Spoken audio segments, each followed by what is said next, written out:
काटी क्षेत्र के पानापुर हाई स्कूल के मैदान में टीम अजीत कुमार के द्वारा महापंचायत का आयोजन किया गया था। इस महापंचायत में कई प्रस्ताव पारित हुए हैं, जिसमें सबसे पहला प्रस्ताव है कि टीम अजीत कुमार भ्रष्टाचार के खिलाफ जिले में आर पार की लड़ाई शुरू करेगी। उसका तिथि का भी ऐलान हुआ है। 17 जनवरी को हम मरबन से लाठी लेकर जन समस्याओं को और भ्रष्टाचार के खिलाफ हम प्रदर्शन करेंगे। दूसरी बात, हम लोगों ने मुजफ्फरपुर और वैशाली के दोनों सांसद को हर मोर्चे पर विफल साबित किया है इस महापंचायत में।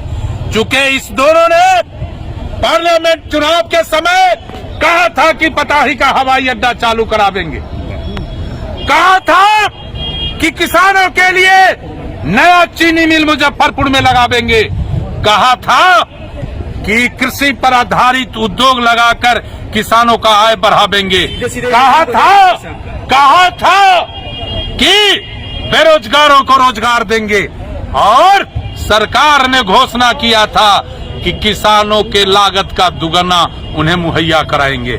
लेकिन एक भी समस्या का समाधान पिछले 4 वर्षों में इन प्रतिनिधियों के द्वारा नहीं किया गया है। इसलिए इनको हम लोगों ने जीरो मार्किंग किया है, पूरी तरह जीरो मार्किंग किया है। और जहां तक स्थानीय विधायक का बात है, वो पूरी तरह फेलम फेल है। आज गरीब, तारी उतारने वाला गरीब, शराब और तारी के नाम पर उसे पीट पीट कर खरिहान करके प्रताड़ित किया जा रहा है और जेल में बंद किया जा रहा है। हम लोगों ने इसका निंदा किया है। ये सारे प्रस्ताव पर चर्चा करते हुए आगामी 17 तारीख से जंगे ऐलान का हमने ऐलान किया है। और अब हम काटी, मुजफ्फरपुर, वैशाली के जनता के सवाल पर आर पार की लड़ाई लड़ेंगे। और आपके माध्यम से भ्रष्टाचारी ऑफिसर, सरकारी मुलाजिम को सचेत करना चाहते हैं कि सचेत हो जाओ, नहीं तो गरीबों का आह पड़ेगा। और गरीब जब जगेंगे तो तुम्हें भागना पड़ेगा। अजीत कुमार ने एक और घोषणा की है ना कि मुजफ्फरपुर लोकसभा से प्रत्याशी अजीत कुमार होंगे। ये टीम अजीत कुमार का घोषणा है। हमारे अध्यक्ष श्री इंद्रमोहन झा जी आपके सामने खड़े हैं।